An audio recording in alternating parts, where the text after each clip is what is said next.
1 second. Sorry, I'm messaging someone. Yeah, we're good. We can do whatever we want. This is a chill stream. Until it isn't. Yeah. Until someone messes something up. Until everyone's crying. And then Chris is gonna break a clipboard over her knees. I can. And throw it at someone. I can if need be. Oh no. She's gonna go full whiplash. Cut the cameras. Cut the cameras. Dead ass. Oh shit. How do I get my microphone to stop peaking? This is dumb. Peaking isn't always bad. It's more so you just want to avoid distortion. Oh, it's the upward compressor.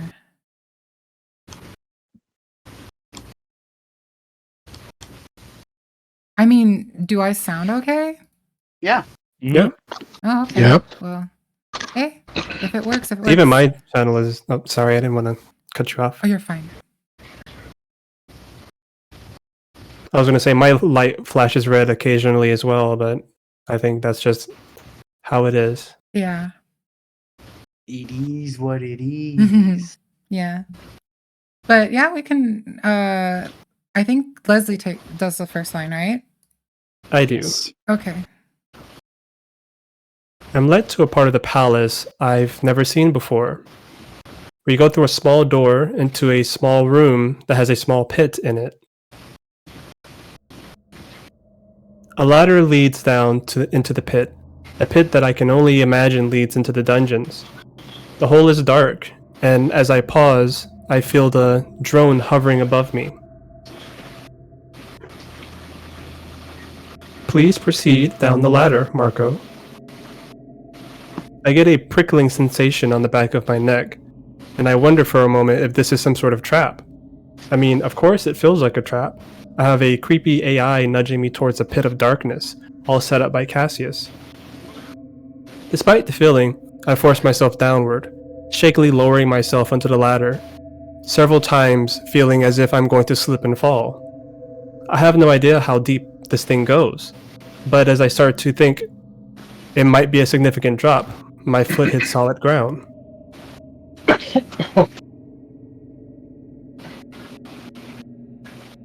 To my surprise, I get exactly what I've been expecting. It's what it looks like. Well, a straight-up dungeon.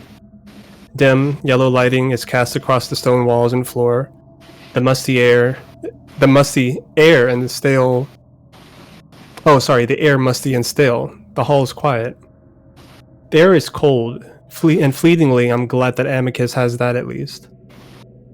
And as I'm thinking this, I hear movement up ahead. Shuffling footsteps and shadows being cast on the walls of the hallways in front of me. I take a few steps forward, but calm buzzes behind me. Remain close to the ladder, please. I stop and wait impatiently, wondering if what ahead of me is indeed Amicus. Again, I get that creeping feeling that I've been betrayed somehow, that what's ahead of me is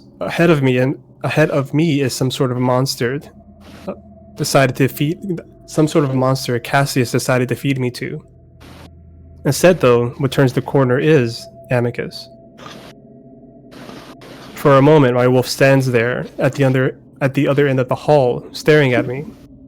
Then, before I know it, he's running at me. I start to move forward, but calm tells me to stay put once again, more firmly this time. So I force myself to waiting as my wolf sprints up to me. As he gets closer, I open my arms, and next thing I know, I'm caught up in a mass of fur, warmth, and tears. Marco.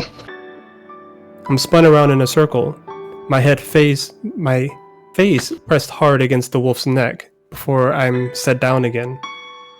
Amicus doesn't let me go though, clutching me tightly to his body. He sounds happy at first, but now I feel him gasp and shake. Amicus? I pull myself back as much as he'll let me so I can see his face. I see that he's crying, not even trying to hide it, as he looks down at me with reddened eyes. He looks okay for the most part. His fur is a bit disheveled, and maybe he's a little thinner, but otherwise he looks healthy. The most noticeable change is actually his smell, a hint of musk without any scent of lavender. Amicus is looking at me just as closely, and one of his paws comes up to brush a thumb pad across my cheek.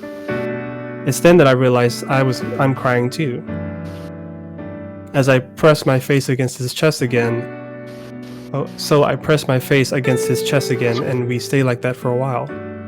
After about 10 minutes, our breathing is under control, and the wolf's grip on me loosens, though he doesn't let go. Finally, Amicus is the first to speak.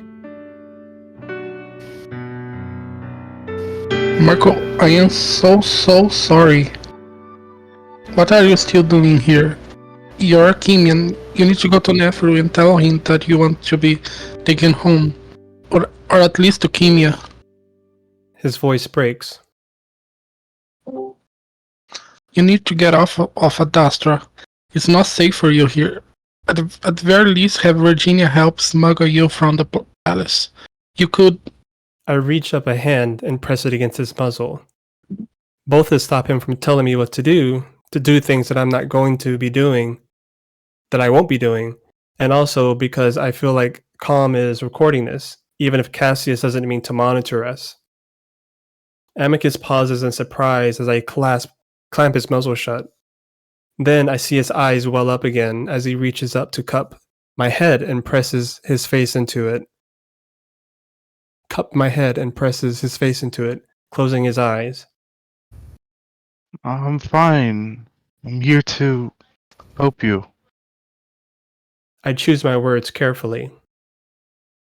I'm going to help you, and I'm not leaving until I do. Marco, I'm not leaving. please. This time, I bring my other hand up to his mouth. I'm safe. Neferu is keeping me very safe. Nothing can be done to me. I'm a Kimian now.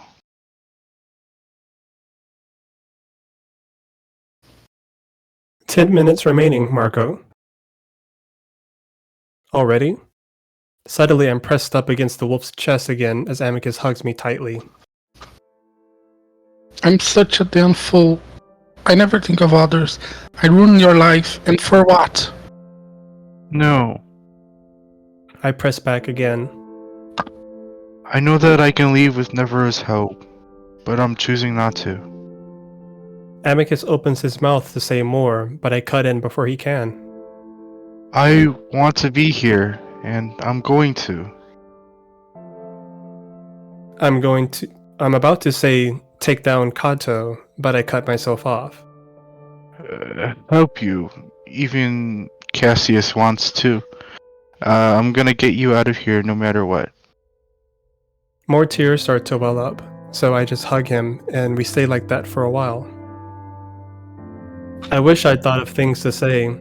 I'm sure there are things that I could have brought up that might have helped me or Amicus, but my mind is blank, as all I want to do is hold my wolf. Please, just don't involve yourself too much. Keep yourself safe. Being a Kimian doesn't guarantee all that if you meddle. I hear Amicus trying to choose his words carefully. Yeah, Kato's already shown me that. Amicus jerks his head back, looking at me. Did he do something to you? Not me, Neferu. What happened? Neferu was kind of being forward, and he got kicked in the nuts. What? Yeah, But he's the pharaoh's son. yeah. So I know that I need to be especially careful. The look of shock on Amicus's face slowly changes to one of amusement. Well, that's something I can't imagine.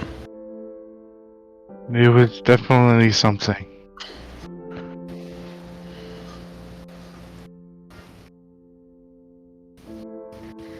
Sorry, I lost my place. I'm glad to see Amicus smiling, at least a little. 1 minute. I feel a flash of annoyance at the AI before Amicus is hugging me tightly again. I'm going to be careful. I'm just gonna help everyone figure out how best to clear your name. I love you so much. I love you too. The time limit has been reached. Please proceed to the ladder, Marco.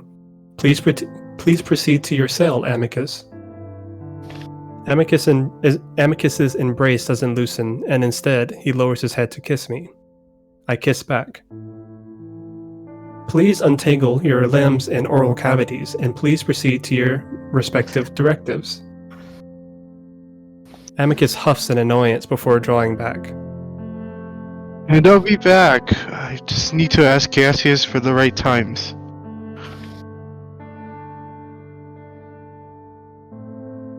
Alright, there's much more I want to say to you, so please return soon if you possibly can. Of course. As soon as I can. Amicus gives me a small smile, and though I see tears in his eyes, they don't overflow this time. Good job, guys. that was really hard to listen to. The journey back to Neferu's room is when all... And did I ruin it? The journey back to Neferu's room is when it all hits me at once. And I have to consistently wipe my eyes in case someone like Alex, Neferu, or Kato comes around the corner and sees me. I already desperately miss Amicus, and now that I've just left him, I'm reminded of how alone I feel now that he's not always by my side. Next time I visit, I'll bring a bunch of stuff to say, do, and eat. I can't imagine the dungeon food is any good. Maybe we can find more privacy next time, and we'll be able to plan things out. Maybe pass information on to him somehow. The thought of this makes me feel a little bit better, and my eyes are mostly dry as I near the jackal's room. It's at that moment that I get the strange whiff of something in the air. Like mothballs. That's all that comes to mind. It's something that I've never smelled in the palace before, so I find myself pausing in the hallway, looking around. Nothing seems out of place. It's quiet and bright, as it usually is, but that's when I realize where I am. There's a door to my left, and I immediately know that that's the meditation room. I remember then that Cassius mentioned that he wanted to meditate and talk to the parents. Is he in there doing that right now? And is that smell part of it? I'm reminded of the night I first met Amicus, that I smelt something like burning rubber in the air. This isn't that, but I have to wonder if maybe the parents emit this odor, this odd smell when they arrive. I stand there for a while, listening. I don't hear anything, but the smell continues, and I know now that it's definitely coming from that room. My eyes are squarely locked on the black panel. I want to open it, but I know I can't. If Cassius really is in the middle of talking to the parents, I could ruin everything. So I start to turn away, deciding that I'll ask Neferu what might be going on in there. But as I do, the door opens, and a cloud of billowing white smoke comes out. I gasp and jump back, seeing a figure standing in the doorway. It's Cassius, and he's hacking and coughing, gasping for breath. I can see that he's shaking too, and I'm about to back away when he locks eyes with me. His eyes are wide, bloodshot, and I can see what looks like vomit on his chest. His muzzle hangs open as if trying to talk to me. He's hyperventilating though, and that's finally when I step forward. Cassius, are you okay? I have to walk into the cloud to get to him, and I'm enveloped in the chemical smell, immediately coughing out the rancid smoke. Oh, acrid smoke. Help me. Cassius reaches out to me, and I catch his paw. Immediately, he slumps against me, and I stumble under his significant weight. Nowhere near that of Amicus, but he is a wolf after all. What happened? I try to peer into the I almost said the smoke room. I try to peer into the room, but it's so smoky. I see what looks like a little fire in the middle though, a pot burning something inside. Did Cassius hotbox himself with something? Parents? Demons? I don't know what to do. At first, I start to try to pull Cassius along towards Neferu's room, but I immediately switch course, deciding that I definitely won't make it. Amicus's room is closer. I just hope that I can still get in there. I can't. Cassius whines and then suddenly lets out a retch. I try to ignore it, just kind of hoping that someone else will come around the corner to help me, even if it's Kato. As I'm thinking this, I realize that the halls seem to stretch further and further ahead of me. The light takes on an odd quality, strangely sharp and bright. And just like that, I instantly fall into what feels like a dream. Damn it! What were you smoking? Parents? Cassius squeaks. I'm angry, not just because this dumb wolf got me high on who knows what, but because I'm realizing that this is what Cassius was referring to when he said the traditional technique of contacting the parents had worked. All he was doing was getting high on some sort of DMT shit. Is this how it's always been? Are the wolves, all the aliens, just getting their crazy parent ideas from drugs? The halls continue to extend ahead of me, and suddenly I feel like I'm looping in time, like time doesn't matter at all anymore. I can see why Cassius is panicking. I'm starting to myself. After what seems like an eternity, I manage to find Amicus's door. Shakily, I reach out and press the panel, the door sliding open. I practically throw Cassius onto the bed. He seems to have stopped blabbering at this point. I collapse into the sofa, my anger at the wolves and so-called parents dissipating from my mind as the high increases. I raise my hands in front of my face, and immediately regret it as I seem to stretch and bend. Quickly, I jerk them back to my chest, hugging myself, trying to keep my breath under control. It feels like I'm sinking into a crater, like the ceiling is raising above me, and that time won't start moving again. I gasp and clutch at the couch, shutting my eyes, trying to calm myself down. You seem to be worried about something. Want a stress tablet to help you out? The voice kinda sounds like calm, kinda not. They help you chill. What? My confusion over Calm's voice melts away as mercifully darkness takes me.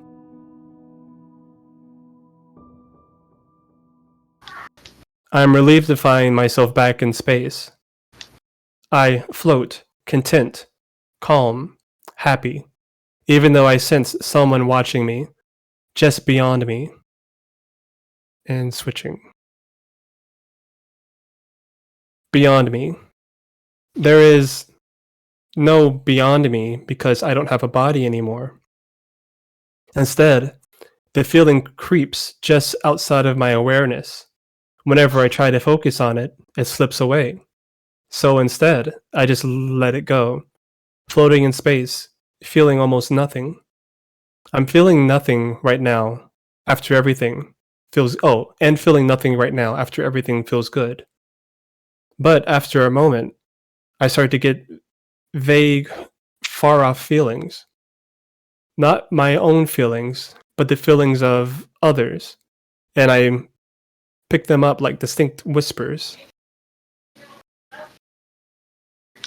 We've interfered far too much already.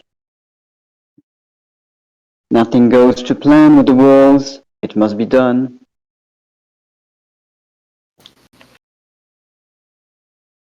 I'm only half listening, coasting on the waves of soothing, empty space. If this is how the drug makes you feel, I'm pretty into it. The more we interfere, the harder it will be to predict anything. There is no other choice. The voice feelings cease at that point, and I continue to ripple into the waves of the universe. That's when I notice something appear in the center of my infinite space. I've seen this thing before, I think. Dreams that had fled my mind the moment I'd woken up suddenly come flooding back. I focus on this being, this creature that's been following me since I was adopted. He looms there, staring at me, even though I'm everywhere at once. The silence goes on for a while, or maybe not. I still don't have a sense of time. This is until the creature speaks. Marco. The voice is deep and masculine, rumbling through my being. I wait for a moment, then try to acknowledge him. Made difficult. I wait a moment, then try to acknowledge him, made difficult by the fact that I don't have a mouth to speak with. If you wish to communicate, then do so. I can hear you. What? I tried to think the word at him, but it's slow and clumsy in my mind, and I just wish that I could talk. There's a rumble of amusement through the air. If you desire a body, simply will it be. The loss of self is a disturbing feeling for you creatures, I know. What he's saying doesn't make all that much sense, but I try anyway, and just like that, I feel my being start to pull together. I start to materialize right in front of the creature, and I see my hands in front of myself again. When I look down, I see my body naked. As soon as I see that, I feel a shock of embarrassment, and my robe suddenly appear on my body. I still don't feel right, like I'm not in this body that I see. Still, it feels better, and I'm able to open my mouth. What is this? My mouth is strange and rubbery, and at the same time it feels like cotton is coating the inside. This is... For the first time, the creature seems unsure of what he should say. Well, it's a bit complicated to explain, but it's simply a space where you and I might be able to communicate peacefully. That's not really an answer. No, but if I were to explain it in depth, it would waste the small amount of time we have together and confuse you even further. I tried to stay focused, wanting to know as much about this guy as I can before the drug wears off. You're a parent? That rumbling laughter tickles at the edge of my existence again. No, definitely not. I am a monitor. Monitor. Icy fear trickles down my imagined spine as I realize what all this might mean. The monitor quickly holds up a paw. No, don't worry. You're not in trouble. I watch him cautiously, as if he's only lulling me into a false sense of security before annihilating me on the spot. Again, that feeling of amusement. No, that would be impossible to do here. I try to keep my thoughts focused. What about Amicus? Is he in trouble? No. He only did what we had planned for him to do. Planned? There's a pause, as if the monitor is gathering his thoughts. No. I'm simply receiving instructions. From... The parents? I stare at him. They're talking to you? Yes. About you, and what I can and cannot tell you. Why don't they just talk to me then? Because they cannot. Direct communication is impossible. Then how... I was specifically designed to be a bridge between your, let's say, dimension and theirs. I don't really know what to think about that, but I get the feeling that I shouldn't be distracted by those things right now. That would be wise. So, what do you mean, planned? The parents set Amicus up somehow? Your abduction and introduction to the Wolven Empire was meant to happen. Why? Another slight pause. The wolves could single-handedly undo the Alexios, but you can change that. I frown, feeling some anxiety slip through the drug-induced calm. What? How? The wolves are a stubborn sibling, possibly a mistake made at the very beginning, but the parents can still see the correct path and destination. See? Can they see the future or something? In a way, yes. Their minds exist in many times at once. I'm starting to become lost, and suddenly I begin to feel like a primitive life form, incapable of understanding this ancient alien monolith before me. Do not feel that way. You yourself may not understand, but your species as a whole is more than capable. My mind automatically thinks back to how we were abandoned by the wolves. By maybe even the jackals too. You were abandoned by all the siblings. For a single moment, multiple images of several different creatures crossed my mind. A bear, a wolf, a jackal, a lion, a ram.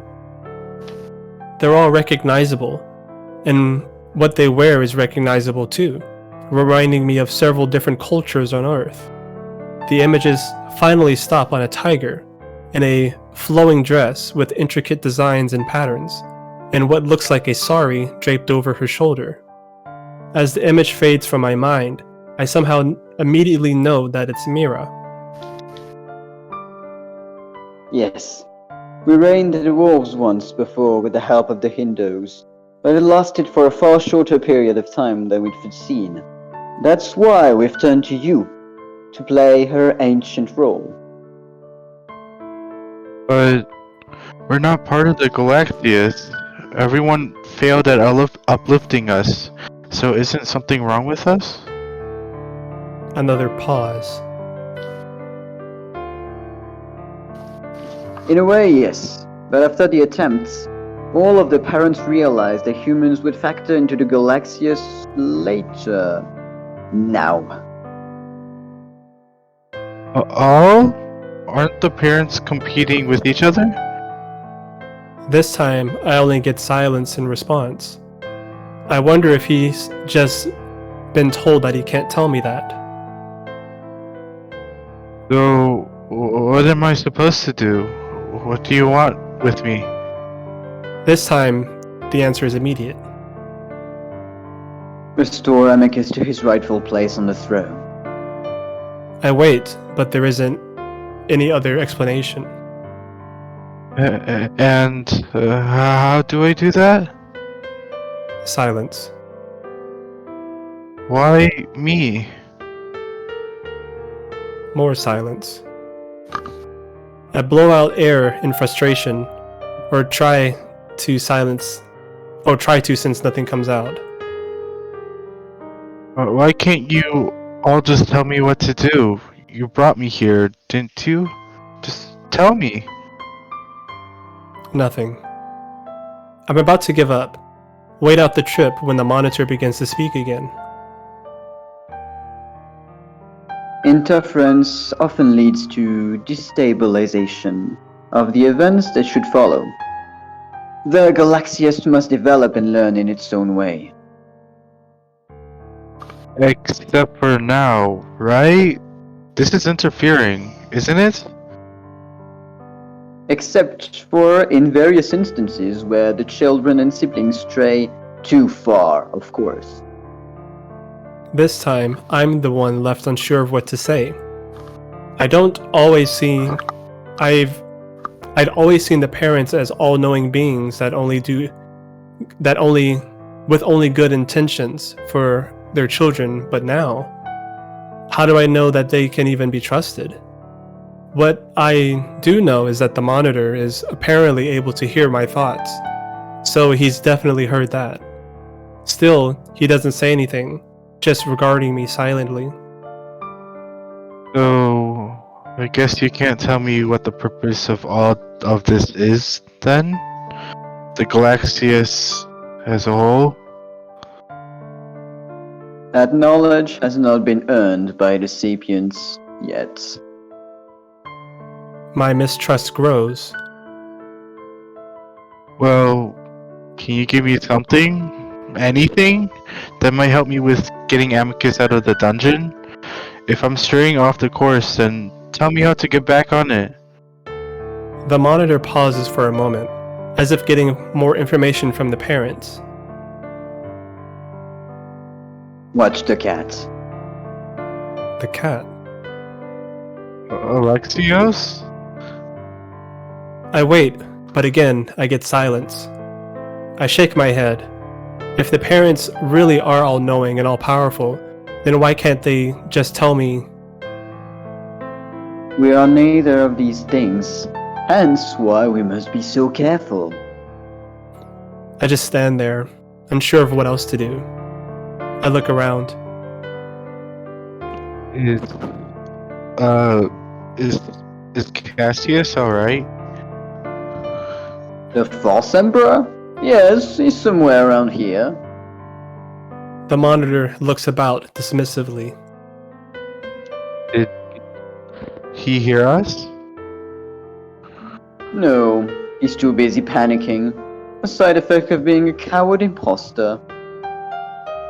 I frown, feeling that's a bit harsh, even on someone like Cassius. Can you help him? Maybe bring him here? I get a feeling from the monitor that I can only describe as an annoyed sigh. I suppose. A few moments passed before I start to see something appear next to me. The unmistakable shape of Cassius materializes, frightened and shaking. He immediately sees me. Marco, where are we? What's happened? Are you... Then he sees the monitor.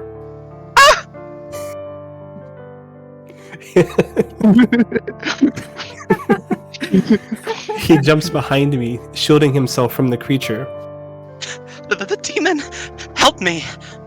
I get the feeling of amusement from the dragon creature again, and I frown.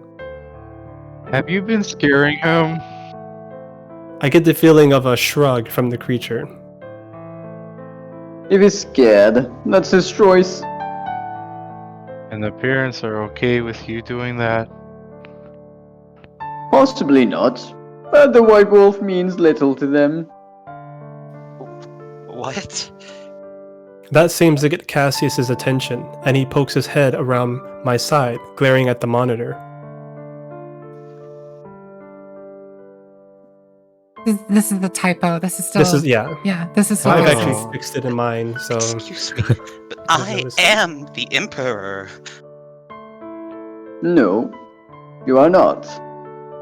I frown, the scene growing more and more surreal before me.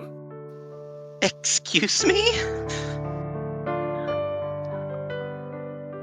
Cassius seems unable to think of anything else to say. Just as I'm about to step between the two of them, I find myself unable to hold my consciousness together any longer, and I begin to drift off.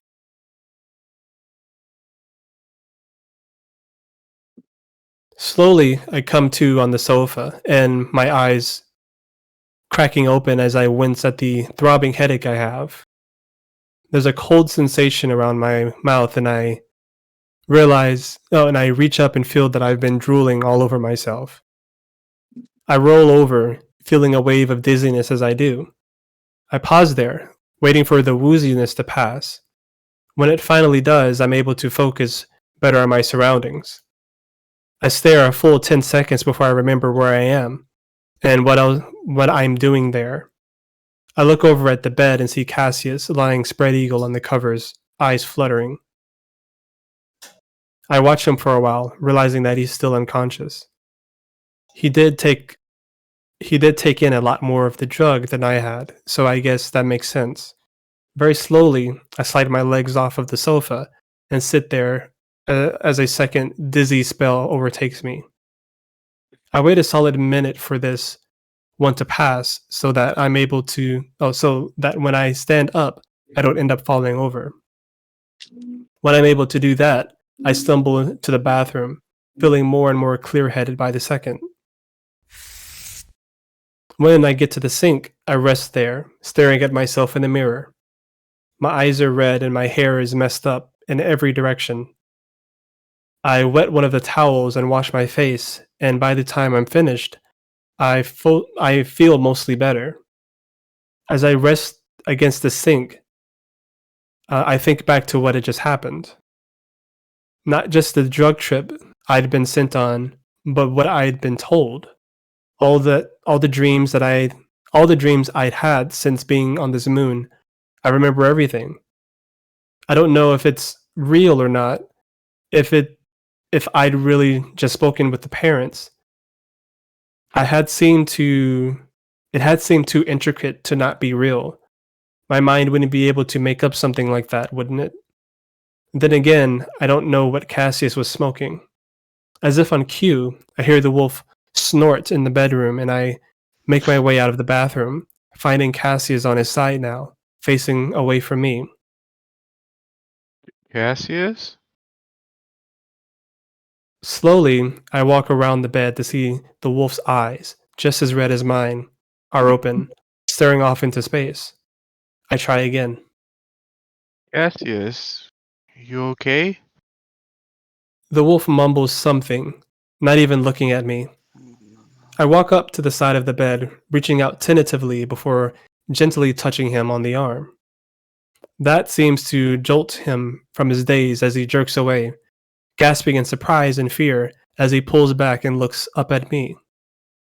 I hold my hands up to show that I mean no harm, and he stares at me for what feels like over a minute. Finally, he mumbles out my name. Marco. I nod slowly, not wanting to make any sudden movements. Yes, Marco. You're in the palace, in Amicus's old I know room. where I am, idiot. Seems like he's returning to his old self. That's good. You had a pretty bad reaction to whatever that was. Cassius is pushing himself up into a sitting position, doing it slowly just like I had. He lets his head hang there for a while, probably going through the same dizzy spells I just experienced.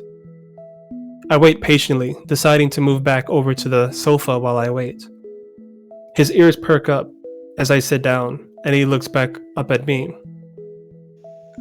What are you doing? I frown. What do you mean? I mean, why are you still here? You may leave. I guess I could. I just want to make sure you're okay first. Cassius lets out a soft, I can't pronounce that, indignant snort. You think I believe that? You're dismissed. I give him an incredulous look. Seriously, first of all, this is Amicus's room. Second, I'm a Chemian. I don't see you ordering Neferu around like that. This time, Cassius lets out a louder snort. Ha! He's royalty and an actual Chemian. You think that I'd pay you the same? Chemians see all their citizens as equals. I'm worth just as much as he is in their eyes. Instead of snapping back, Cassius just lowers his head, eyes closed before letting out a deep, forlorn sigh.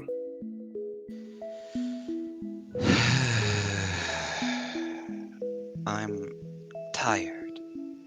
If you wish to antagonize me, please leave it for another time.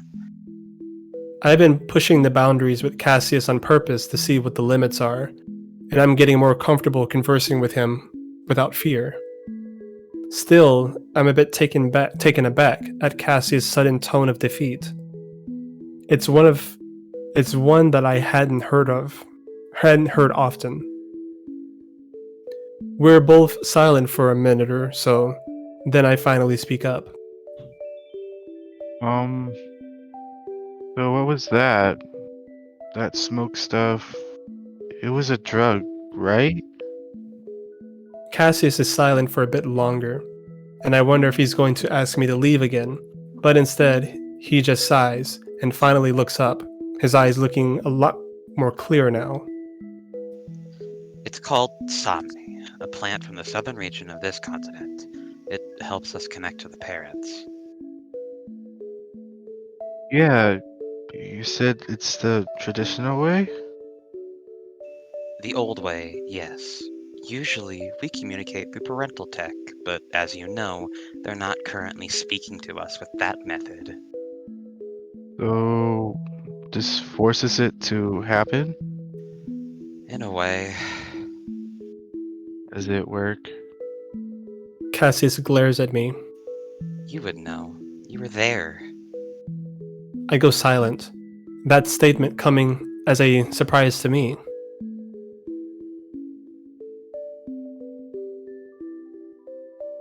I'd seen Cassius, of course, but I thought it had only been part of my hallucination. You saw me? Oh, please, Simeon, or whatever the hell you are. You're only trying to humiliate me further. I was right next to you. So that had been real. I sit back on my hands, contemplating all of this. I've read about DMT experiences back on Earth, how if you break through, you can meet extra-dimensional beings that tell you the secrets of the universe. I would have considered my experience to be all in my head, but if Cassius really was there... I noticed then that Cassius is looking very closely at me, gauging my expression. What? He spoke to you, didn't he? What did he say? I try to think of something to say. If this is real, then I doubt telling Cassius everything will help me in any way. He must see the hesitation on my face, because his fur bristles. The Emperor demands you tell him what they told you. I glare up at Cassius, feeling less and less afraid of him with every threat he sends my way. He really is all bark and no bite. He just sort of asked me what I was doing there. That's it. Cassius glares at me before finally seeming defeated once again, looking down. But he seemed okay with me being here. He was a monitor too. I don't think Amicus is in trouble. Cassius shakes his head. I don't trust anything he said. He was a demon. I sigh. Did they say to you? You look pretty scared. I was not scared. I let out an involuntary laugh before I can stop it. Damn you! I was simply unprepared for that experience. It was much more tense than the previous one I had. That's all. Cassius looks at the ground again, and I see the insides of his ears are burning red. I know that laughing at him was a shitty move on my part. I should be working to get him on my side, to help Amicus.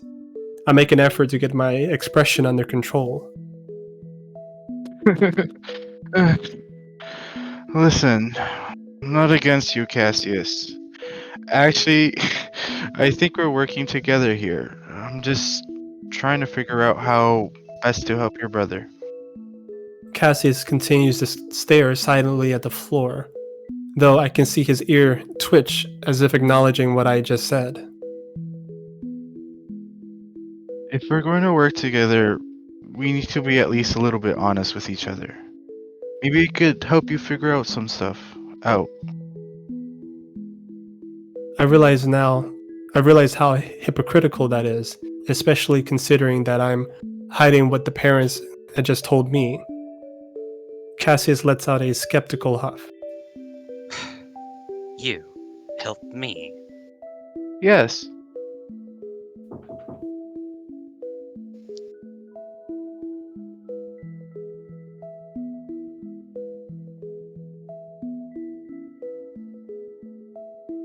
All right. Oh no. I think this is actually going to be a really good spot to take a 10-minute break. Break time. So Perfect. let's just do On that camera. for a little bit, and then we'll be back in 10 minutes. You guys can talk amongst yourselves. I am going to Yeah. commit great violence. I literally just joined. Oh, hi, It just McQuarrie. has 10-minute pause, Yeah. don't worry. 10-minute intermission. McQuarrie. Mm-hmm. Mick Quammy. With a W. Sorry about that, I got a knock at the door. Oh, no Yeah, problem. it's okay. 10-minute intermission. Oh, already? Yeah. Sure. You kind of provided the perfect opportunity for it. Oh, cool. So good timing. I was wondering whose knock that was. I was like, did somebody play a soundboard of a knock? Oh, you heard it? Yeah, we heard it. Oh, wow. It was very subtle. It was very subtle, but we definitely heard it. I thought it was my door, actually. I was like, who the fuck is knocking at my door? Where are we in the story exactly? After Mark and Cassius went for it with the parents. We just got out of Cassius and Marco talking with the parents. Talking to the monitor, baby. Yeah. Yeah, monitor. Talking to Sorry. I mean, the parents were there as well, so. I got a new chair. Yeah. So I'm cruising. Yeah. It's an office chair, but it's better than nothing. Actually, So we're already a third of the way through this part, and we had a quarter of the last part, so we might be able to finish this today and be in Act 3 for next week. Mm. That's good. What's considered Act 3? Hmm? What do you consider as Act 3? Let me double check.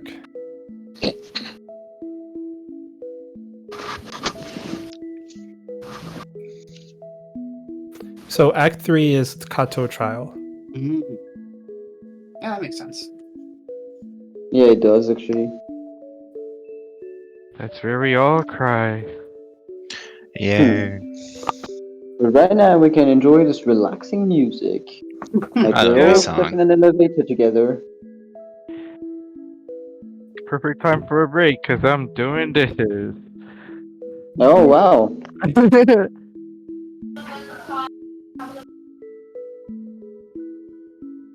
I'm trying to draw a horse, but that's actually not very easy. By the way, Natsue, horses are you're hard. doing an excellent job so far. I have to hand it to you. Say for Unico, did you actually hotbox? Unfortunately, no. You I'm are not that too. cool. Everyone's doing a really good job. I love the scream. It was so good. Now you the fucking the little That was really funny. what a bottom screen. Wow, Total- rude. It's a total ah! That was hilarious.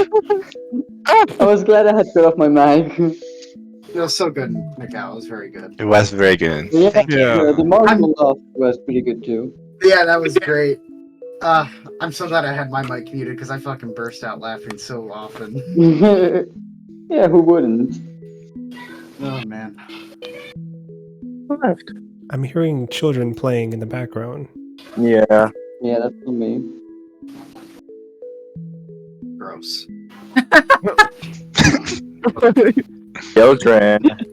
Oh my goodness, kids. What's worse? What's Apparently. worse than a rapist? Kill child. him. A child. Yo. Frenchman. Hello.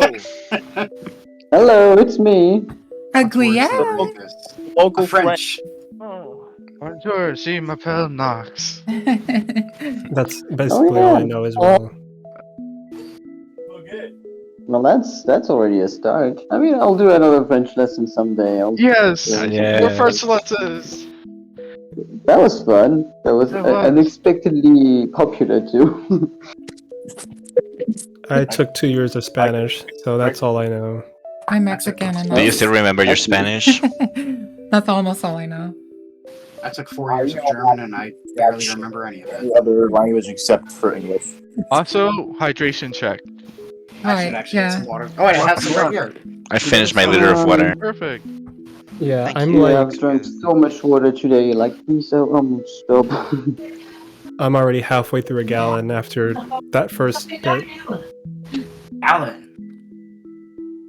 You chug. For EU, that's 1.4 liters. Oh wow, thanks.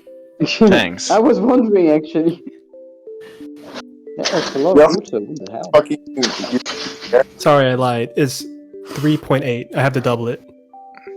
Oh, it's drinking. That's even more water. I drank Oh. 1.4. Then I guess that Saturday you don't have to worry about drinking water because you're drinking water regardless because the reading. Yep. So this is the obligatory part where I'm giving everyone a fuck ton of compliments for doing such a good job. Oh no. Aw. Oh. Guillaume, thank you for being a snooty Frenchman for the monitor. was You're really very entertaining. welcome. I just really love reading. Yeah, I like the little bit of sass you gave the monitor. It was Oh very, yeah, very at the end satisfying. when he's like, "Oh, he's not the emperor." Poor Stop Cassius, being he's rude, getting bullied. fucking idiot.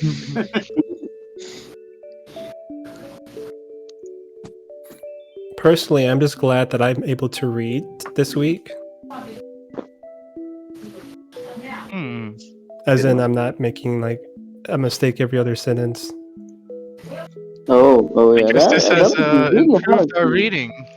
Then. You have so many lines. That's insane. You have a lot on your shoulders. Yeah, Making a stumble indeed. here and there is only natural. Yeah, And and we I can never suppose. hold it against you. Mikal and I are definitely going to be stumbling through Echo, probably.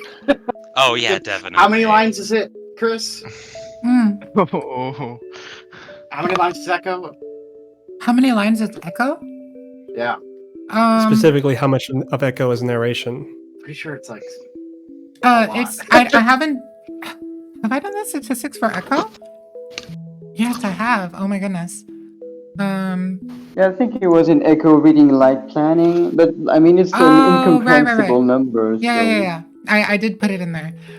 It's because I don't know why, but the thread disappeared from my Oh, that happens when main. you're not active in the thread. Oh, Yeah, Or they tend it's to not remove active. them. gotcha. Yeah. But it's still there. It's still there. Yep. Also, totally not a plug, but check out Echo OC Fun and Idle Banter. Where there it Totally not a is. plug. Totally not a plug. There's some cool stuff there. Why is it so hard to draw a damn horse? Why do they look like that? How hungry? Do you have So, reference? yeah, I was gonna say. I have plenty of references and I can't even use them right. Who said that? Who said how hungry? Me. So it's like drawing a Oh, dog, bitch. but instead of going down for the muzzle, you just keep going forward. Oh shit. Is 40,000 lines Um, for the main cast? Oh my god. Christ. And it was 25,000 lines for the narrator. And that's Uh, Echo. Yeah, that's Echo. Uh-oh. The It looks like we entirety have our- of Adastra is 16,000.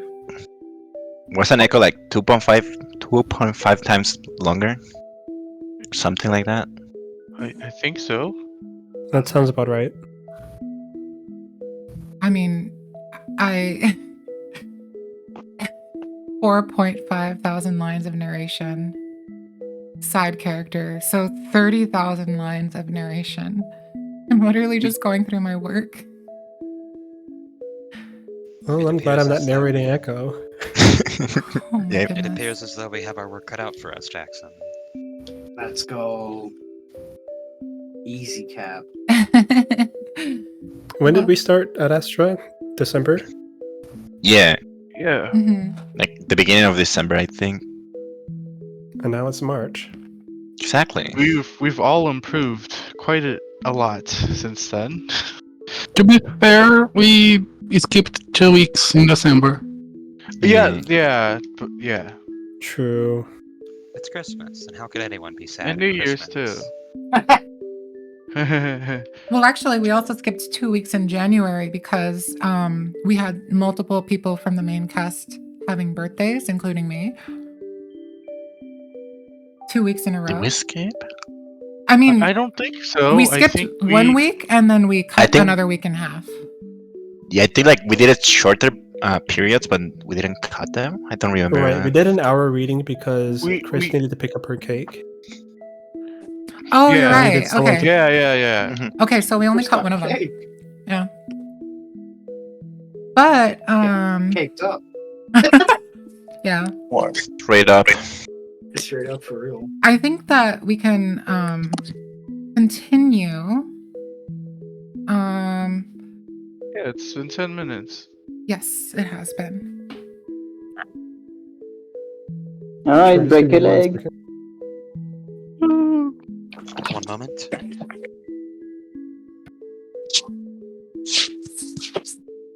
All right, let us proceed.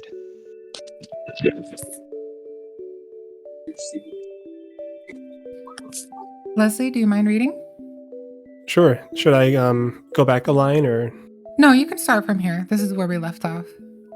okay. Cassius seems to contemplate, then shake his head. Well, nothing there could help us. They simply torment me when I try to communicate with them. Orman? They appear as demons and taunt me.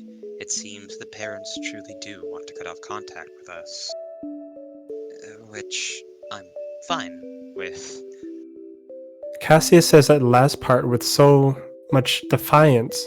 Oh, with such meek defiance that I almost feel sorry for him. Maybe it was just a drug. I've heard plenty of stories of people freaking out on mind altering stuff. Especially if they have problems with anxiety. I do not have a weak mind. Marco. That doesn't mean you have a weak mind. Sometimes you just... Enough!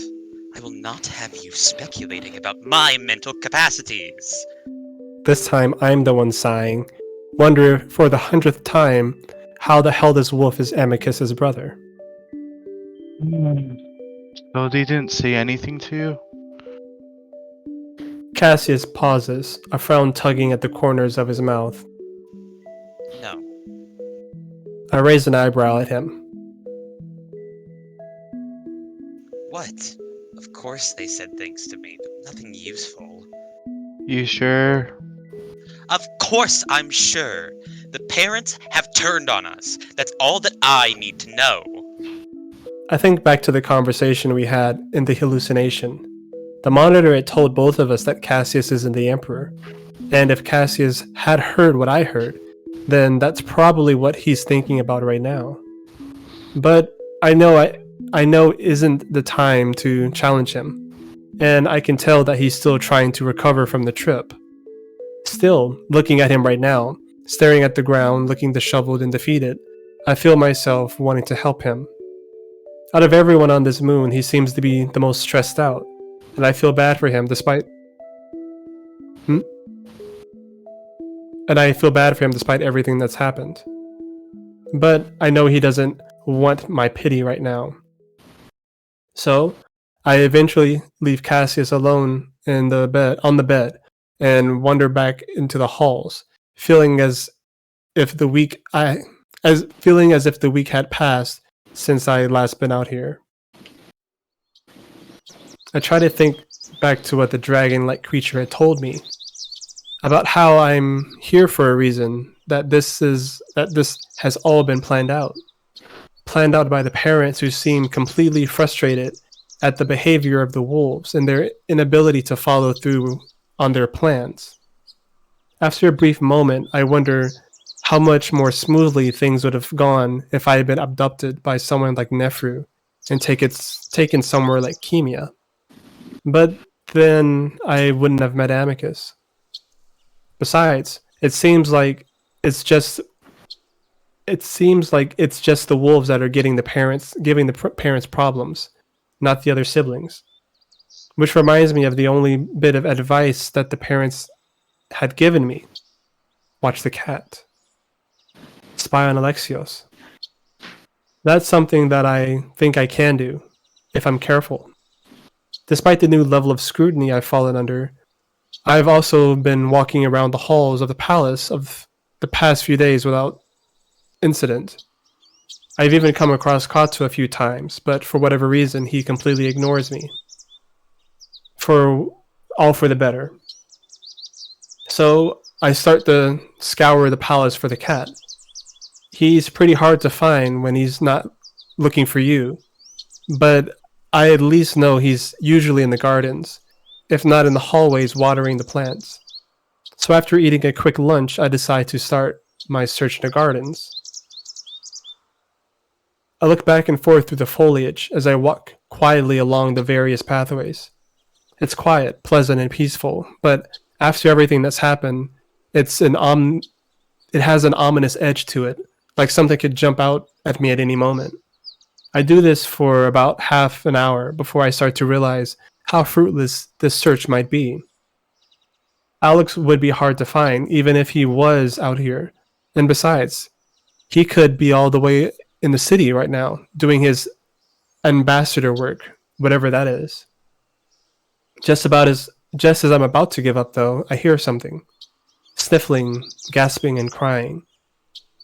I pause, listening. It's a bit difficult to hear through the silent rustling of leaves in the wind, but there's definitely someone out here that sounds upset. I can't really tell who it might be since it sounds like they're trying to keep quiet. That, and there's another sound too. Another voice. This one I recognize. Alex. It's a soft murmuring sound, like he's soothing someone. Probably the person who's crying. I wait there for a few moments, waiting to see if the sound fades or gets closer, which would tell me if they're moving, but it stays consistent.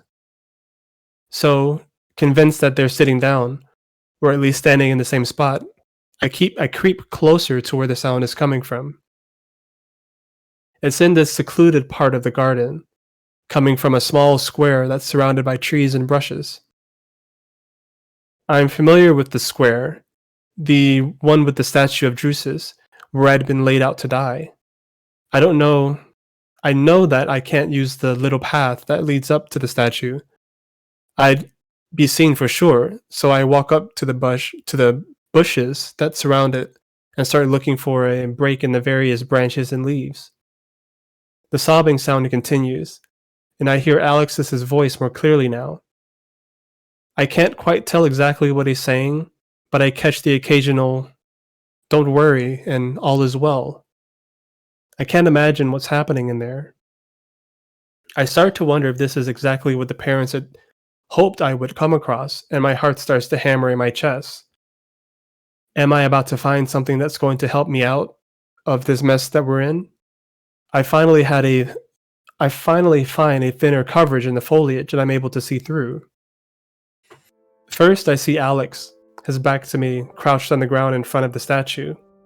He's draped over someone, hugging them, his face pressed to the side of their head. I can only see their ears and part of their shoulder, but I know right away that it's Cassius. He's got his head bowed deeply towards the ground, his paws to his face shaking as he sobs. Alex hugs him tightly, whispering into his ears, clearly trying to comfort him.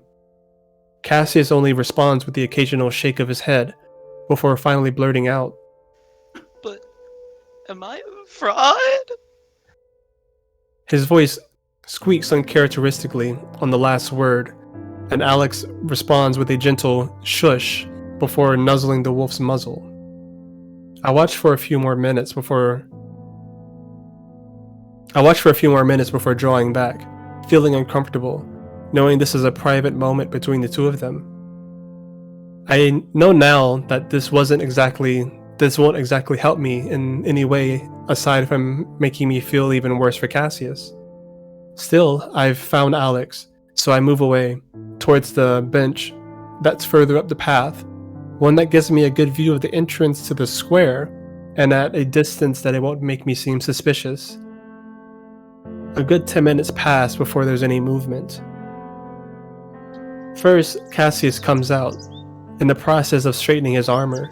His expression blink as he stalks off up the path, away from me. I wait a good while, maybe another 5 minutes, wondering if Alex somehow took a different exit from the square. But at that moment, I see him walking out, looking completely neutral as he looks around. I freeze up, positive that he's about to see me, even though that would be okay. But instead he walks straight ahead, towards the pond.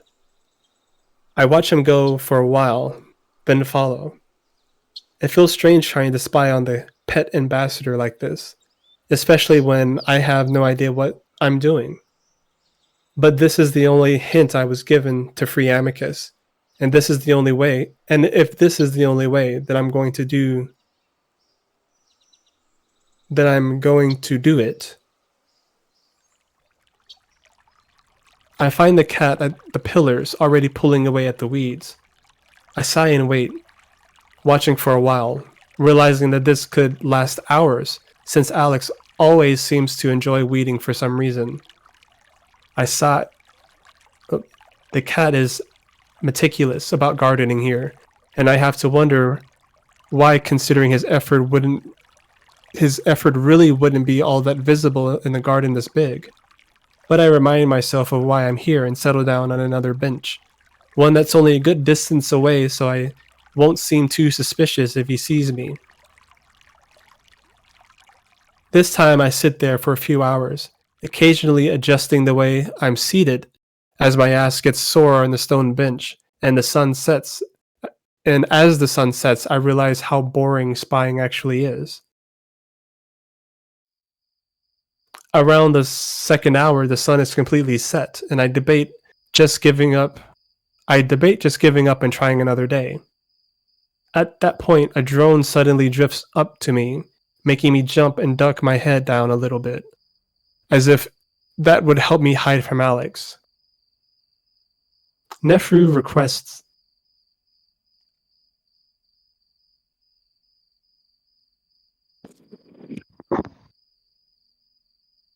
Did that not pick through?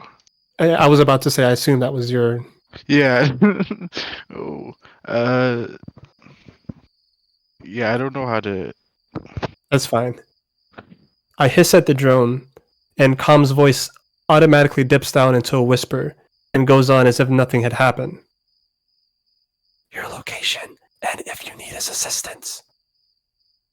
Of course, at that exact moment, I see Alex strolling up the path, though he doesn't move towards the palace. Instead, he starts walking up the path in my direction, and I quickly stumble off the bench into the bushes, praying that he didn't see me as I hide myself among the leaves. The drone follows me, then pauses at the edge of the sidewalk. I'm reminded that these things probably can't move off of the grid of the pathways. Just through the leaves, I can see the damn thing's lights on, stubbornly waiting for my answer. At the same time, I hear the soft scraping of Alexis's sandals on the pathway as he moves closer. Damn it.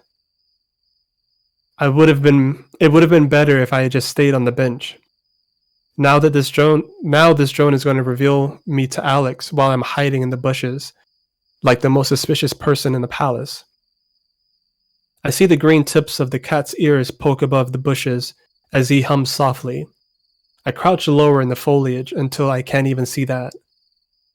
I will the cat to just ignore the drone, but the humming stops, and I see and so do his footsteps, and I know that he spotted it.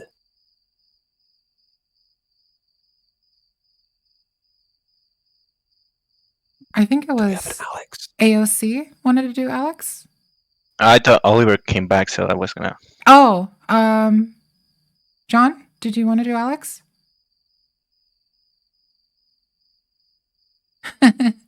Yeah, sir. Sorry, I had to unmute myself. No problem. Do you have a stray drone out here, Com? All drone machinery are accounted for, Alexios. What's this one doing? I feel my heart stop, swallowing hard.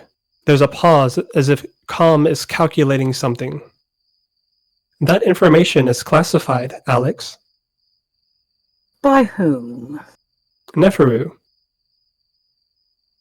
There's a pause, then a chuckle as Alex's footsteps pick up again, moving further away to my left. Oh, that chuckle. I'm still holding my breath as I listen to the footsteps fade up the pathway before shakily raising up from my crouch, glaring up at the drone. Tell Neferu that I'm busy, but that I'll be back tonight. I have some things to tell him. Message received. Thank you, Marco.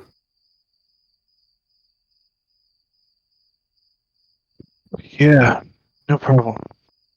I say it sarcastically as the drone floats off in its slow, lazy way. At this point, the sun has set completely, and I have to wonder why Alex is headed in that particular direction, leading either towards the gates of the palace or the lake. I followed the path slowly, keeping my eyes peeled for the cat. At first, I am almost positive that he would be heading for the gate, maybe on his way to the city. 1 second, sip of water. This would be the end of my little mission, since I know I can't leave the boundaries of the palace without being hurt somehow, probably killed. But instead, I spot the cat's form just barely visible in front of the lake, its surface glinting from the light of the moon. I stop and hide behind a tree, making sure that I'm not close to any of the lampposts.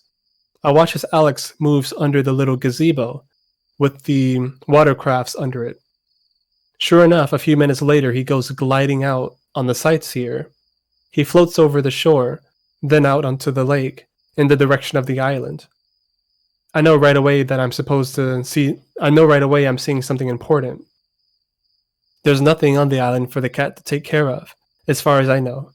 And unless he's going out there for a nighttime outing on the beach, extremely doubtful, then he's definitely doing something suspicious. I wait for a while, watching as the dark form of the cat and the craft gets smaller and smaller until they basically disappear, out in the direction of the island. Of course, I know I can't follow him there right now, but I can definitely tell Neferu about it.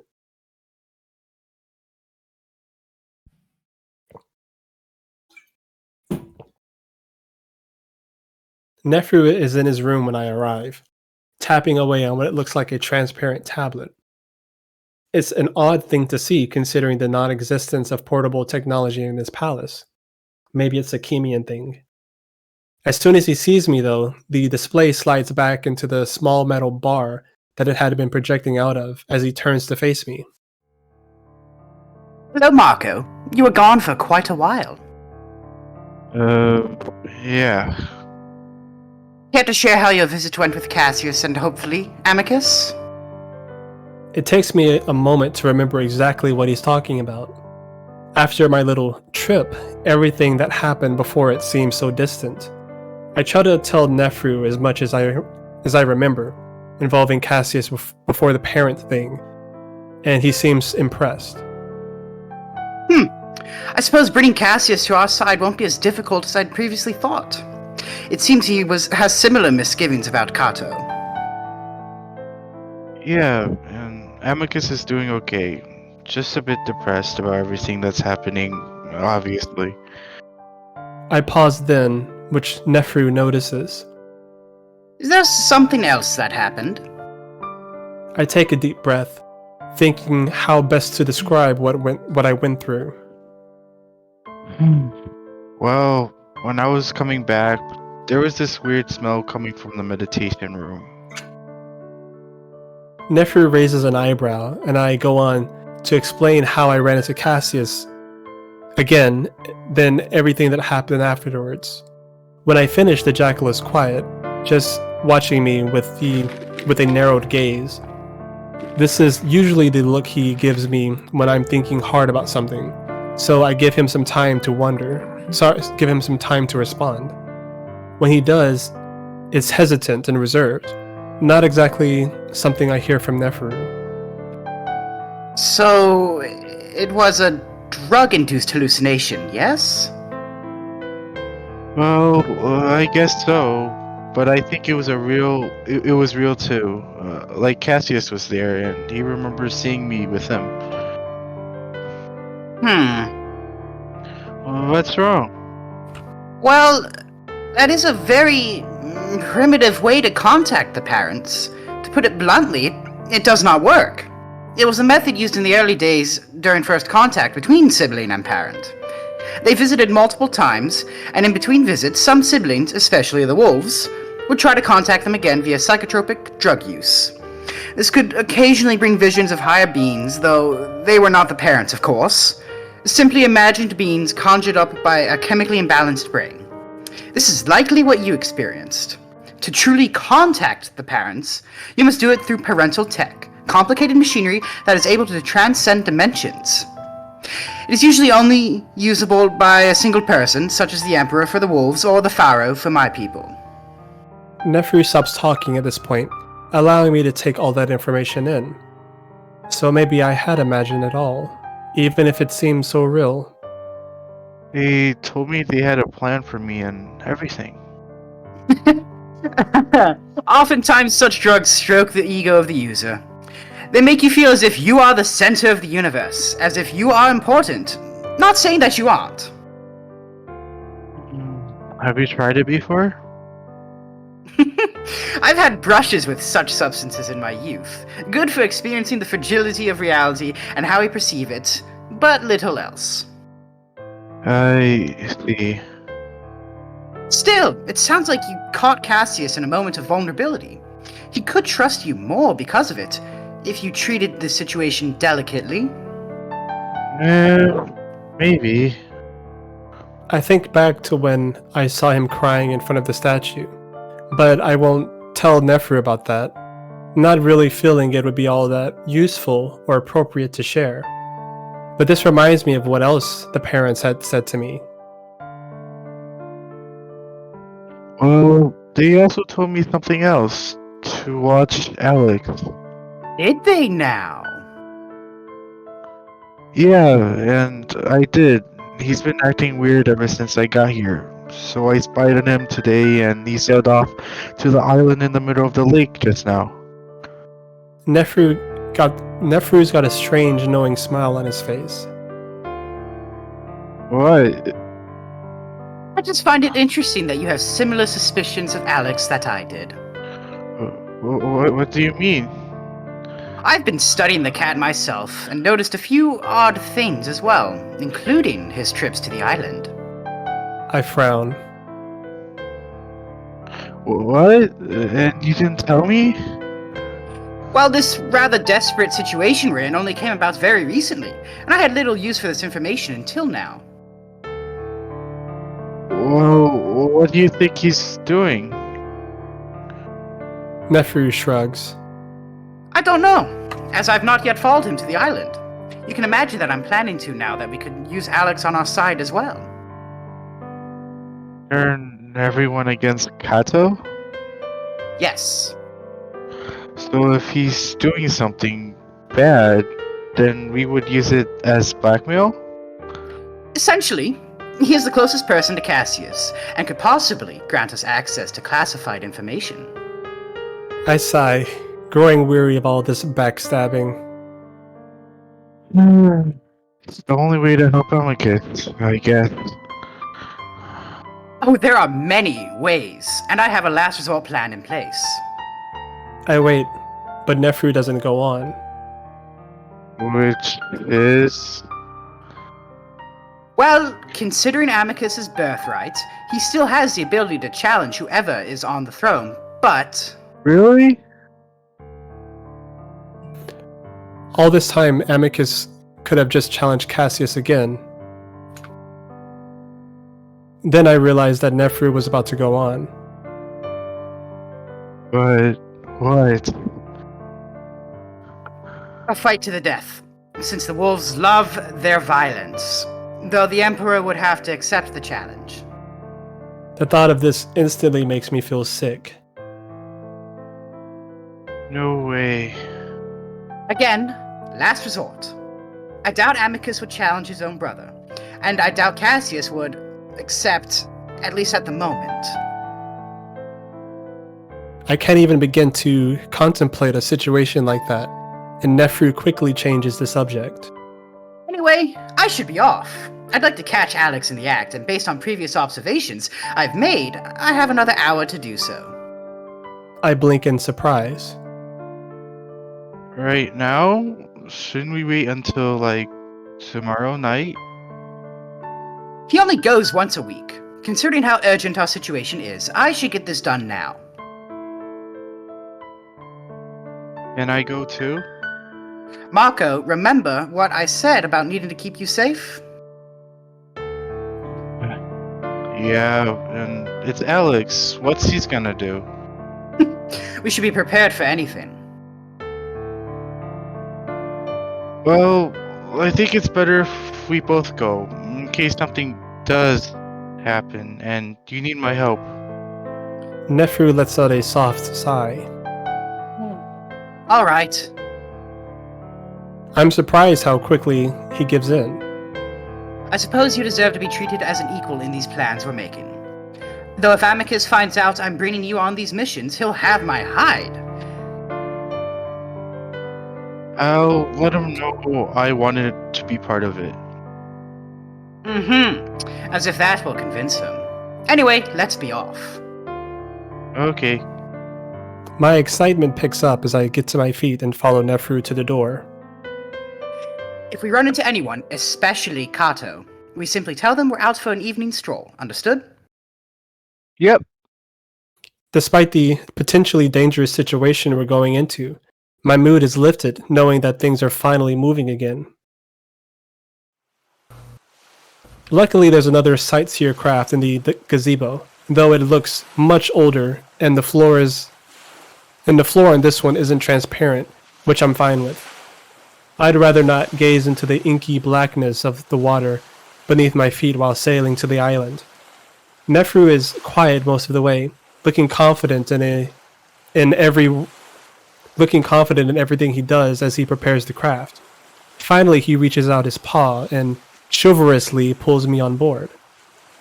The lake laps quietly around us as we approach the island, the black mass among the ripples of reflected moonlight in the waves. I immediately spot Alexios' craft, sitting on the beach near where we had had our little picnic all those weeks ago. We travel on a little further up to the shore, out of sight of the craft before we finally drift into the beach.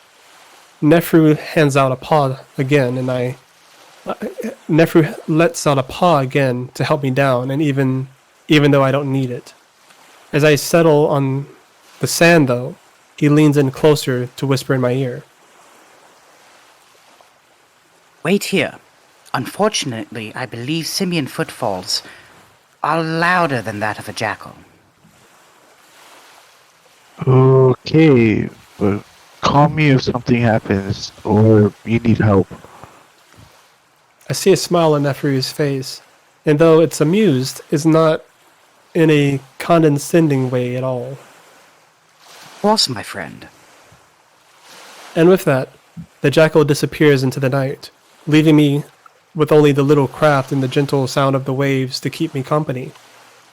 I don't have to wait long before I hear voices coming from further up the beach, and I know right away that it's Neferu and Alex.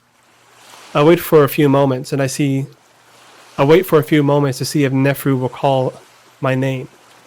When he doesn't, I frown, and I look around before quietly making my way towards the voices.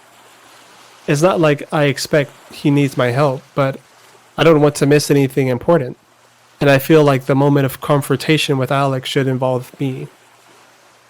As I get closer, I'm able to make out the words, and I see that the two of them are right on the edge of the woods, standing just a few feet apart. I crouch and hide along the tree line as I listen more closely to what they're saying. Beautiful night. I've always wanted to come to the island to gaze at the moon and planets, away from the lights of the palace.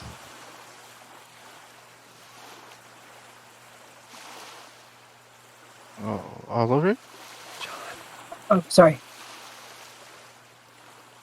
Oh, I see. It is incredibly beautiful here, isn't it?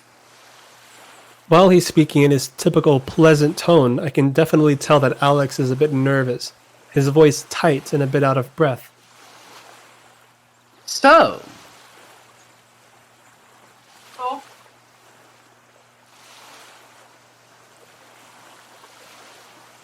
Oh no.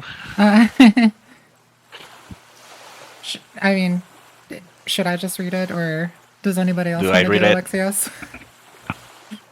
I guess I'll fill in. Yeah. Bye. Sorry, it's somebody. Yeah. Yes? Alex looks around nervously. I heard you speaking just before I happened upon you. Is there someone else with you? Me? Oh, no, definitely not. You know, it's rather embarrassing, but sometimes I talk to myself. Don't be embarrassed. It's something I do as well. Oh, I see. Alex seems to be relaxing a bit under Neferu's statement, but tenses up again at the next sentence. Though I usually don't whisper to trees. Now that is a bit odd. I see Alex's ears flatten, though I'm a bit confused at that statement. Whispering to trees? Alex doesn't seem to have an answer ready and stutters in the most guilty way imaginable.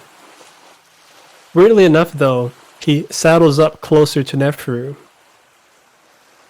Neferu, you're the one that's acting a bit odd right now, you know.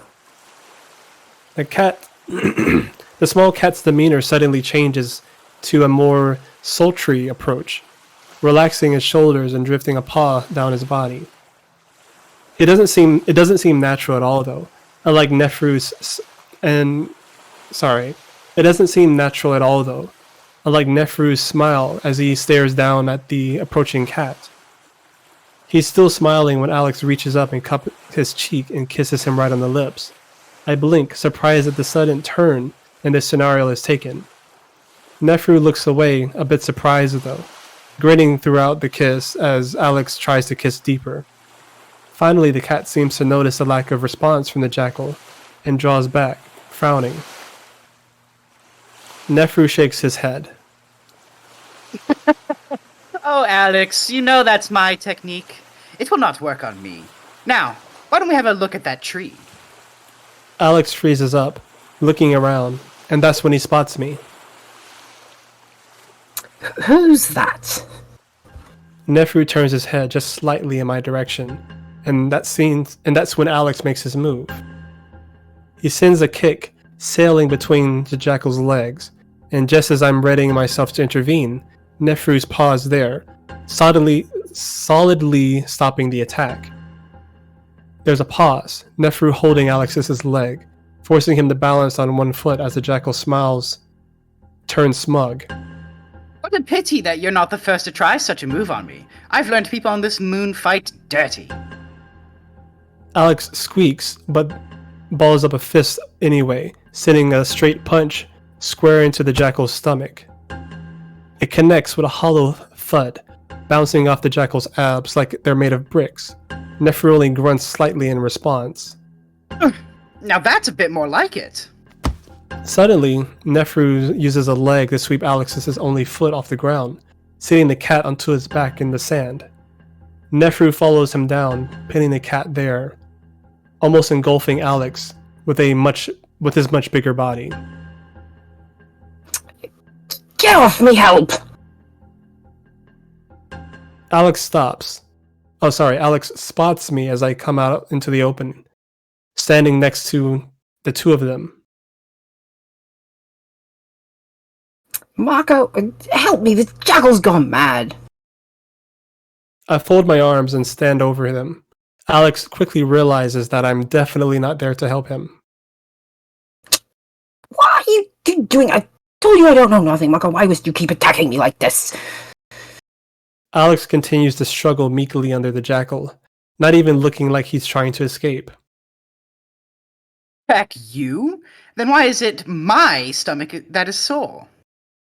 Alex doesn't seem to be listening, and tears start brimming in his eyes as he begins to sob. Now I'm fully convinced that his sobs in the bathing room were all an act. Mako. I turn my attention back to Neferu, who's still smiling as always. About 10 paces directly in front of me is a large tree, larger than the others that surround it. Do you see it? I look ahead and immediately see what Neferu is talking about. The tree noticeably larger than the others, its branches stretching dozens of feet into the air, the leaves looking like silver in the moonlight.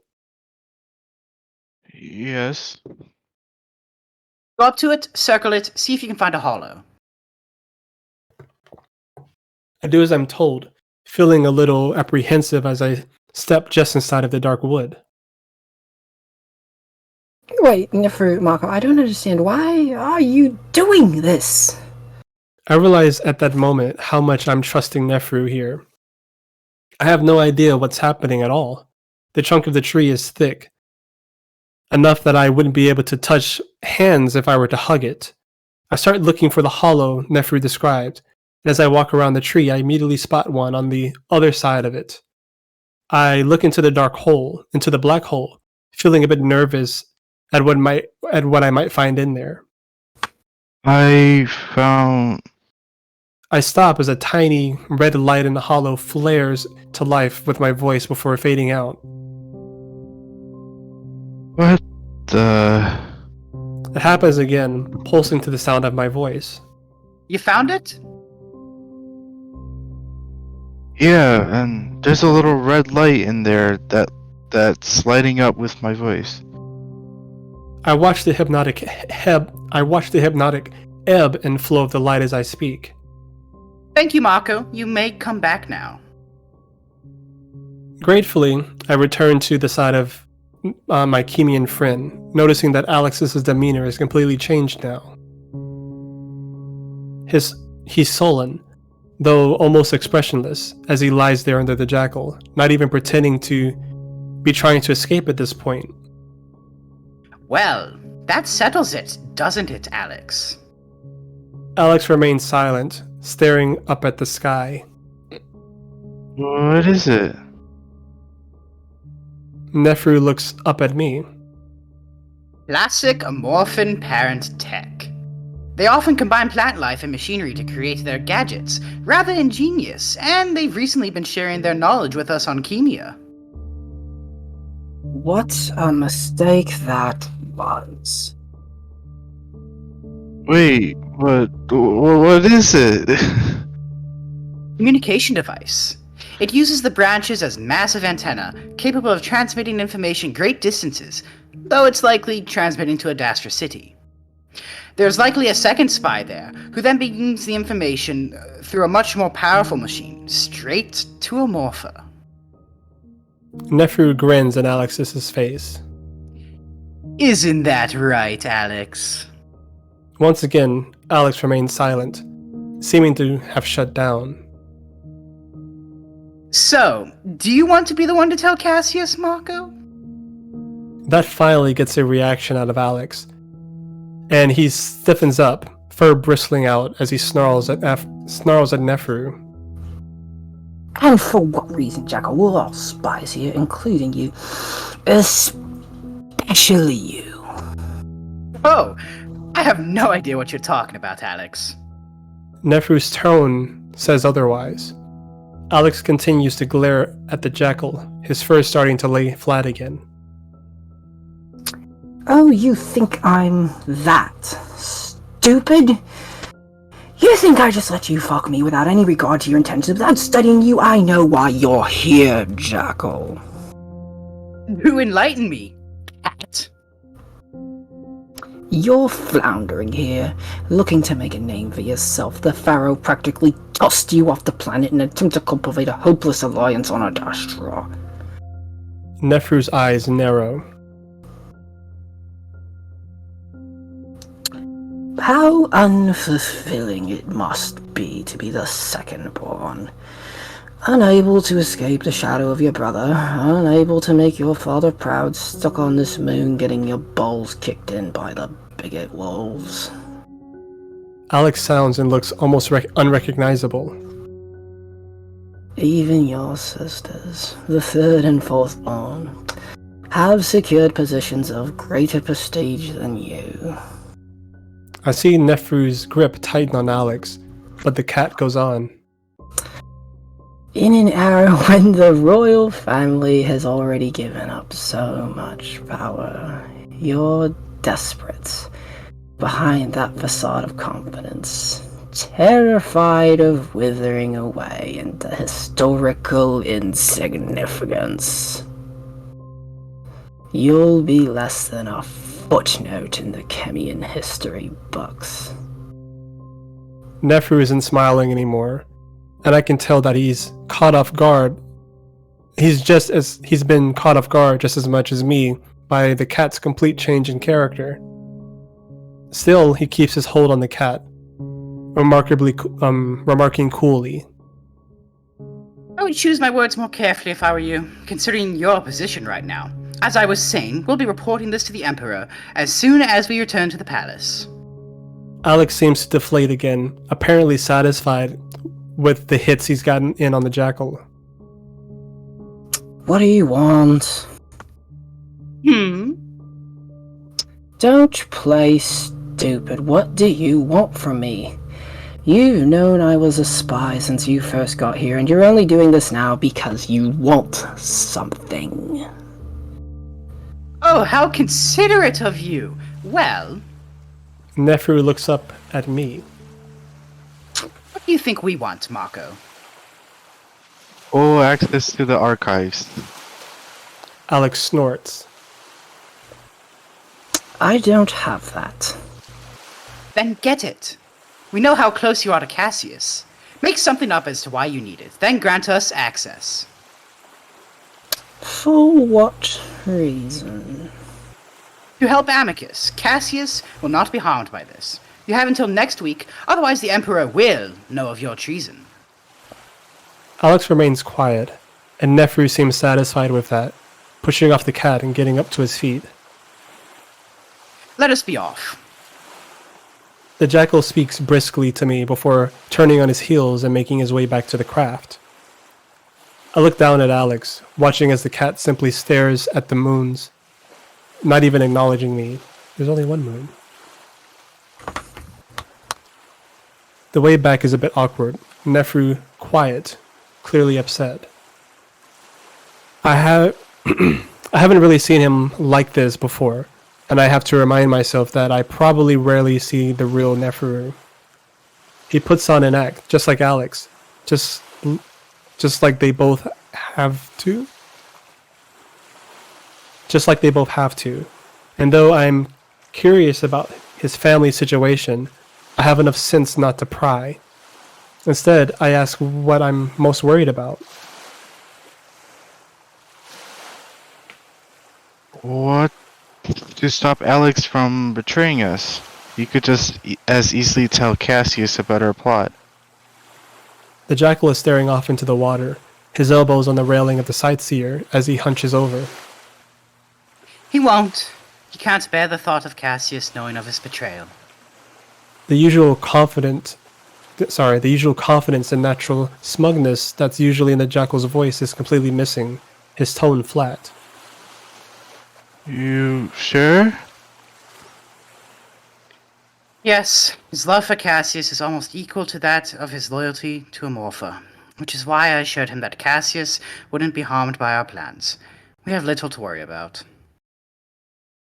The jackal's mood puts me off from asking more questions, and we sail the rest of the way to the palace in silence.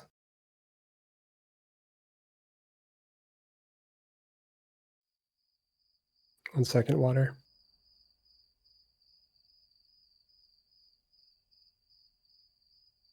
We have like another Amicus scene, right? We are at line 772 out of 900 and some change. Virginia's There's coming another. up. Yeah. Yeah, we actually have a Virginia scene in like 20 lines. Oh, That's okay. you, Chris. Okay, cool. Yeah, I don't mind. 3 days later, Alex is able to gain full access to the archives. He doesn't explain to us how he did it, instead simply notifying Neferu of the specific time he'd opened the archives for us to be ready. I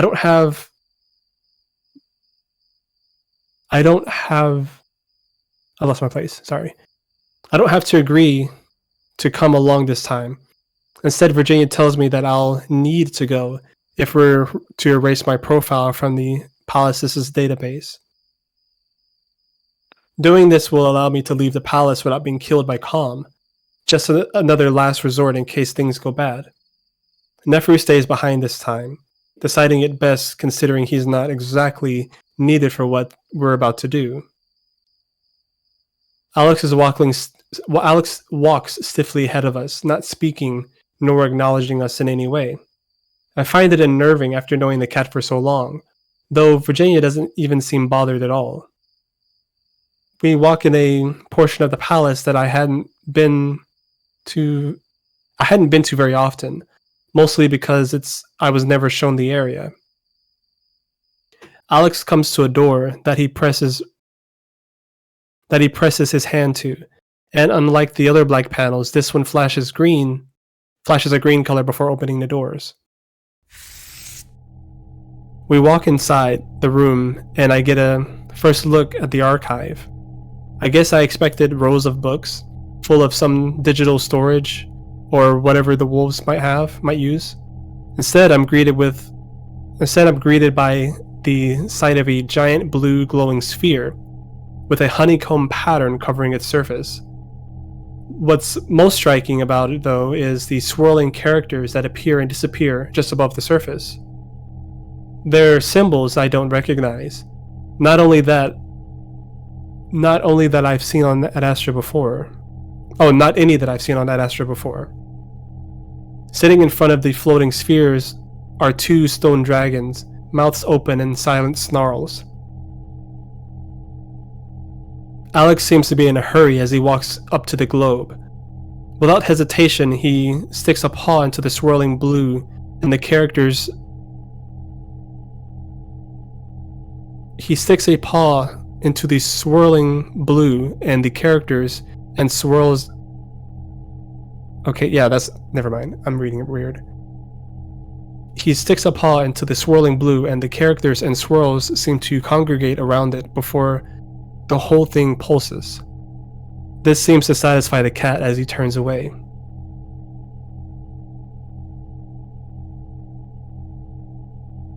Oliver?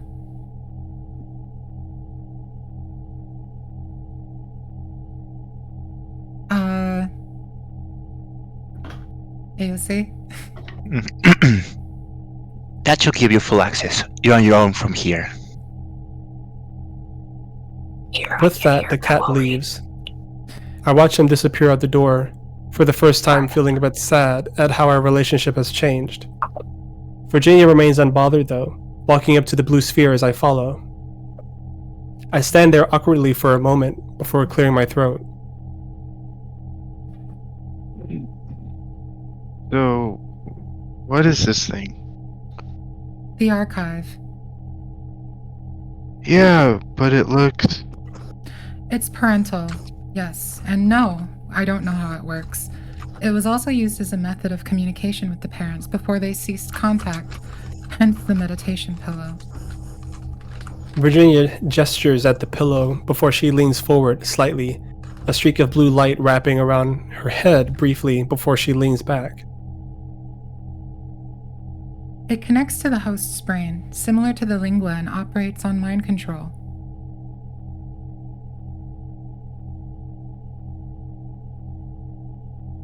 Oh, wow. Yes, I haven't used it often, but it is fairly easy to control. You'll find out soon enough. Oh. I feel a bit nervous, but Virginia focuses back on the blue globe. Suddenly, a small screen appears over the sphere, and I see what looks like the amphitheater. What day was the final trial? I'm about to answer when Virginia suddenly waves to silence me, focusing on the screen again. I see the scene change to the bloody sunset, and I feel the same anxiety I'd felt that day as I see Cato and Amicus appear on screen, followed by me and Cassius. The angle is high, and the scene is a bit distant, probably from the palace, but I can make everyone out clearly. Cassius strips and hurries up to the steps of the amphitheater, and I want to look away, but I don't as Cato turns on Amicus and punches him in the face. Virginia's reaction is small but noticeable, clearly surprised by Cato's brutality. What follows is the awkward stage posing and the pin. Then the footage of me using the Nervo on Cassius. This is followed by Amicus tearing off Cato's visor. After that, I run off screen, and I get to watch as the drones descend on Amicus, and he suddenly goes limp as they do. I assume stun him. Virginia watches all of this with an open mouth until Amicus is escorted away, and Cato is picked up by a small ship that lands in the middle of the amphitheater. Then she shakes her head. Males. Virginia sighs out in frustration as the screen fades. So, you got the footage? I filed it away into a domain accessible by both me and Neferu. We'll figure out a way to use it delicately.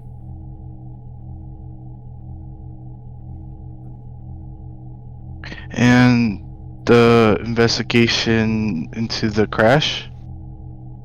This is something that I'd brought up to Virginia and Neferu before we came here.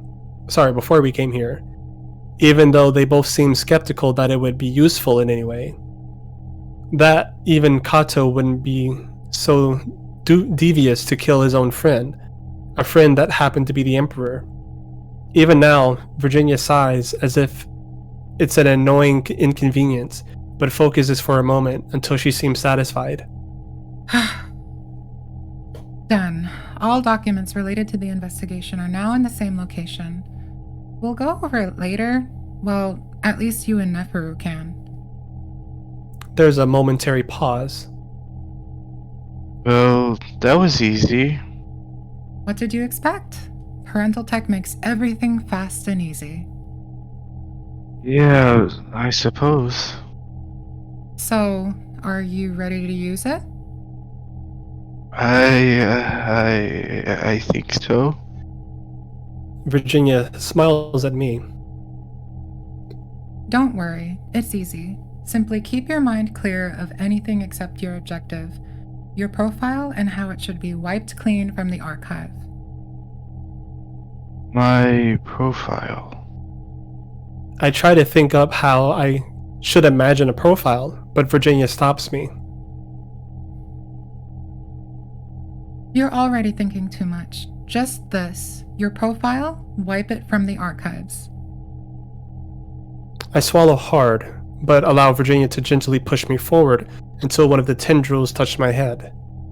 It's a cool feeling at first, then suddenly my body seizes up involuntarily, as it feels like my entire brain twitches. Ew. Keep focused on your objective. My profile, gone. My profile, erase it. My profile, delete it from the archives.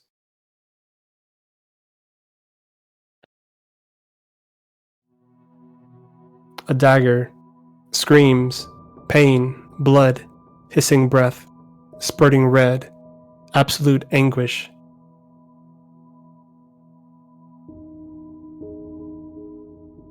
Shaw?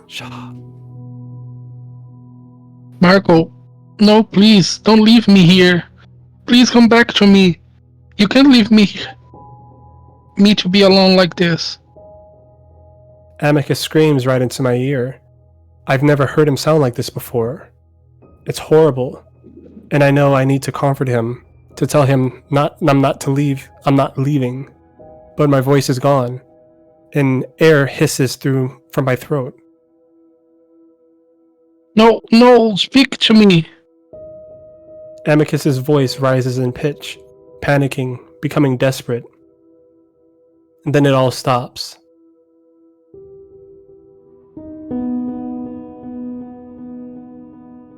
You can prevent this.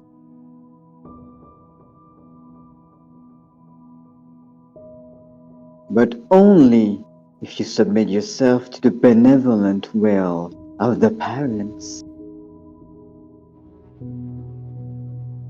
Will you? And we're going to be doing, yes, we're doing the happy good ending. I gasp and pull back, head reeling. I feel soft but strong paws grip around my shoulders. Are you all right? I look around, wide-eyed, feeling almost sick, as if the weird feeling of control in my brain suddenly leaves. I don't know what to say, and Virginia glances back up at the sphere. Might not be suited to a simian brain. Calm? Yes, Virginia. Locate Marco's profile. There is no such profile archived. Well, you did it at least. Let's get you back to Neferu's room. We walk through the halls, Virginia having to help me because of my unsteady feet. I'm stunned, feeling as if I'd just come up from another drug trip. But it's not what I felt, or even the visions of violence that have me shaken up. It's Amicus's screams of despair and that linger in my head. I have to see him as soon as possible. I have to make sure he's alright. Alright, this is a good place to stop. Holy shit.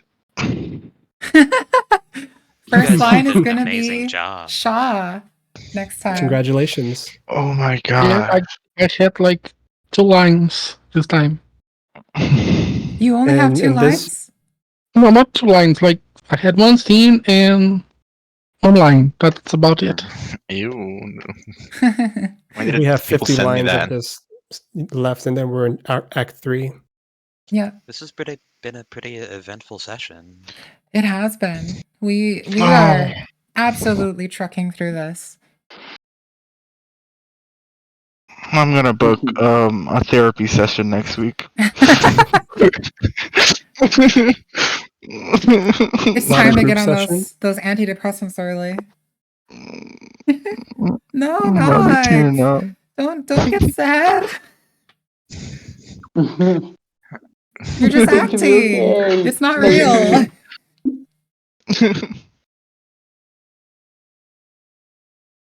Well, I mean, it's going to be devastating, but we're all going to be devastated together. Yay! I think I'm desensitized enough that I'll be able to read it without crying. Oh. It's so funny because you're able to just be like, oh, penis? No, that's not for me. But someone dying, you're like, yeah, I can read that. I am a person of contradiction, Dr. Brown. Leslie is a contradiction, a walking contradiction. Why we like you? But yeah, I guess wait, what? I should just stop the chat, right? No, not the chat, the stream. Yeah. Okay.